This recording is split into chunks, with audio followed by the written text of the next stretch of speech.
What's up, guys? The very first iPhone 8 schematic may have leaked, and we interpreted it into this design. So I wanted to share that with you today before getting into the latest iPhone 8 rumors and leaks, which there have been quite a bit of. So on the front, we've got a massive display. We do have the curved teardrop-like design around the edges, but it's not quite as exotic as previously anticipated. So it's still a squared design on the front of the phone. No curved edge display, unfortunately. It does have the iris sensors in the front, and on the back, it looks actually kind of cool. A vertical dual lens camera for the iPhone edition. So basically taking the 7 Plus camera and shifting it vertically. It's unknown what advantages this may have, but supposedly that's what the schematic does support. Also on the back, we do have a smart connector. Of course, this is far from guaranteed or confirmed, but I just wanted to interpret that into a real world design for you. So guys, let's talk about the latest in iPhone 8 leaks. First off, this schematic,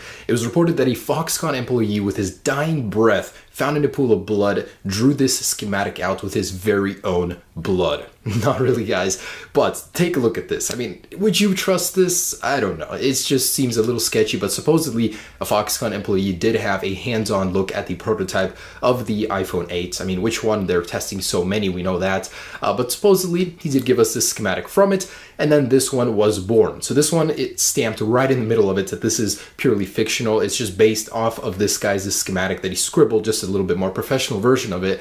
And from this, we basically made our design. I would honestly be a little disappointed if this was it, because I was expecting the iPhone edition or iPhone 8 to have those curved edges like the Samsung Galaxy S8, and it would really put it behind if it didn't. I mean, it's just so good looking. I want the iPhone to have something like that. Maybe not copy Samsung completely, but at least do something like that. So squared should be gone. The curved is in. It's the design trend nowadays. And he actually did have a couple things to say about the design before he died in his own pool of blood.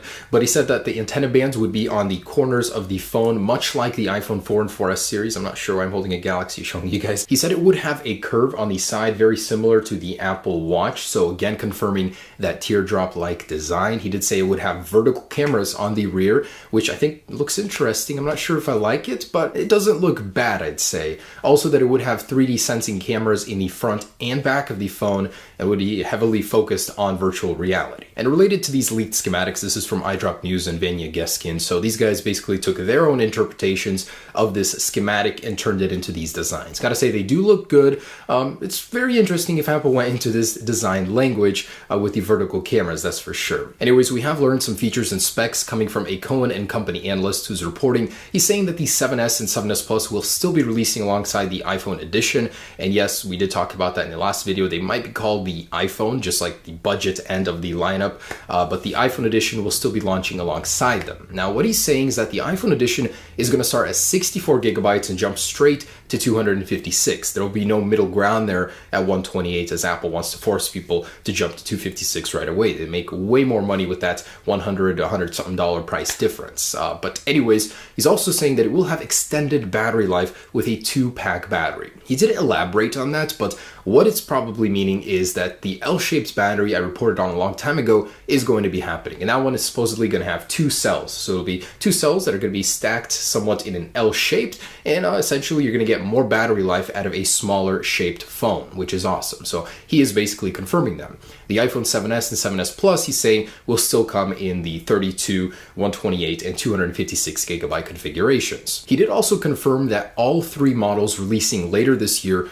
will have 3 gigabytes of RAM. By the way, this is the lineup just to keep you guys updated. I want to give you guys a little snapshot every single time. We've got the iPhone, basically 7S and 7S Plus, just speed bumped versions, and we do have the iPhone edition. So based on the leaked schematics, I'm going to update that design to this. Although it may not look like this is just the best idea we have right now of what it may look like. Anyways, he's also saying it will have fast charging standard on all of them via Lightning. So he did also confirm Lightning is here to stay. USB-C probably won't be happening in the actual iPhone, but the end piece of the USB in the box will have USB-C to conform to these standards in some European nations. So it'll still be Lightning, but they will all have 3 gigabytes of RAM and fast charging. So a big disappointment for a lot of people about the Galaxy S8 was the home button, well, the fingerprint sensor. They stuck it onto the back of the phone. It's not an ideal solution. It would have been much better to implement it into the display, and as we know, Apple's trying to do that very hard with the iPhone 8, but they are experiencing problems. So from the same analyst, he's saying that the bottleneck on the iPhone 8 project right now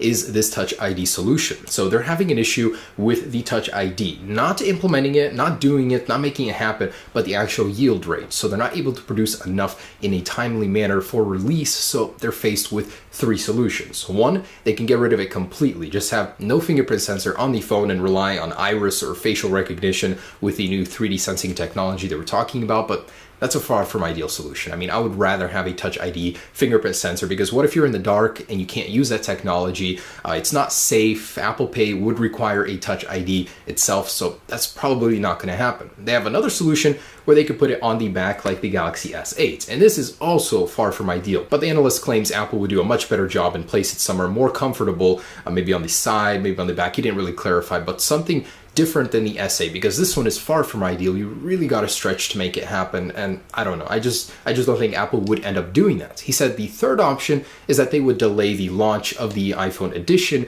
well into the end of 2017. So it would probably be announced alongside the 7S and 7S Plus, but won't get released until weeks later after their launch. So, I would much rather wait, but have a perfect built into the screen solution. I think that would be so awesome, better than this on the back of the phone. He's also saying that Apple has until May to decide. So they do have about 1 month here, a little less than a month to decide which one they're going to go with, most likely pointing to the delayed release. So it's official. Apple is officially partnered with Samsung, as Apple has officially ordered 70 million units of their organic LED panels to be used in the iPhone edition.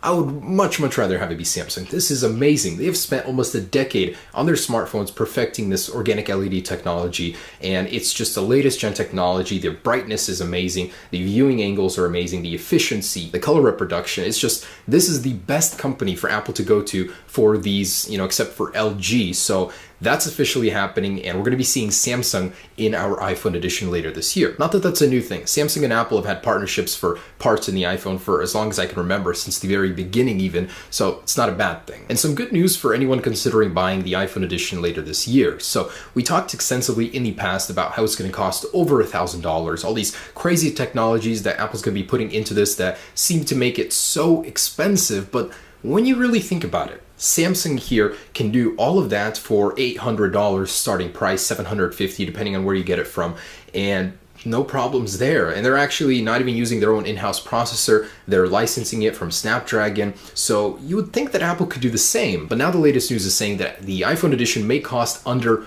$1,000, so $999. Anyways, the UBS analyst is saying that, previously we thought it would be more expensive. Now it'll only have a $70 to $90 premium over the iPhone 7S or 7S Plus edition. So that's great news. I mean, it's going to be more affordable for everyone if it doesn't cost over $1,000. Of course, it'll stretch over $1,000 if you do load it up with storage at 256, but the entry point may cost below $1,000, which is great news. Now, this does create a problem. From the same analyst, he basically depicts an issue that Apple is selling their iPhone edition now more expensively than the Samsung Galaxy S8, but it has a smaller display. It's going to have a smaller one at 5.8 inches compared to the massive 6.2 on this guy, and starting 5.8 on the Galaxy S8. But to make up for that, Apple's going to have 3 things that'll sway over their customers. A huge focus on the 3D sensing camera and higher quality facial recognition than Apple, which will be in 3D sensing technology. Also, the built-in embedded fingerprint sensor in the display, which the Samsung doesn't have. So Apple will fix that problem. And hopefully with these 3 things, Apple will sway over some S8 users or potential buyers to the iPhone side. Now, a blog from Israel, The Verifier, is claiming that the iPhone launching later this year, the exclusive edition, is going to have a smart connector. Much like the one found on the iPad Pro series, this one will be used for 2 things mainly. One, for AR and VR experiences. Maybe you'll clip your iPhone into some, VR headset and you'll be able to use it that way. 2, for inductive charging, wireless charging. I'm not sure exactly how that's going to work. Is Apple not going to include it in the phone but have an external case to use with wireless charging or something like that? But basically that's what he's saying. we have seen this before. The iPhone 7 Plus actually leaked a prototype with this built in, so Apple is certainly capable of doing that. They didn't release it with the 7 or 7 Plus for whatever reason, but this time around they may with the iPhone edition. And some great news for Apple, they might actually be producing their very own GPU for upcoming iPhones, not necessarily the one coming later this year. So their reliance on Imagination Technologies to provide the Power VR GPU in the iPhones is probably going to be waning, as they're going to be developing their own in-house, just like the A series CPUs. You know, since the iPhone 4, Apple has been producing their very own chips, and man, have they gotten far. I mean, the latest one, the A10, is still kicking ass compared to the Samsung Galaxy S8. So imagine their very own GPU. And just like this GPU, Apple will be making its very own power management chip. Now, it's a chip that actually saves energy. So instead of every component of the phone having its very own power management chip, it's a central one that routes power to every component that needs it and is very efficient in the process. So this all is basically saying that Apple doesn't want to have that many third-party companies involved. Where they can produce their very own chips, why have a third-party company there? So they can save money on licensing fees and all that, and plus have a possibly better product. I'm excited for it. And about that release date, so analyst Brian White and Economic Daily News are both confirming that it will be happening alongside the 7S and 7S Plus. So all three models will be announced at the same time in September, but the iPhone edition will be launched in very, very small quantities alongside the 7S and 7S Plus, which will probably sell out almost instantly, and the full-scale mass production release will be weeks later, possibly even months. So I just want to let you guys know what's going on with the release date. That's everything I know on the iPhone 8. I wanted to share that with you. Hope you guys enjoyed our little concept, and stay tuned for the next one. Peace.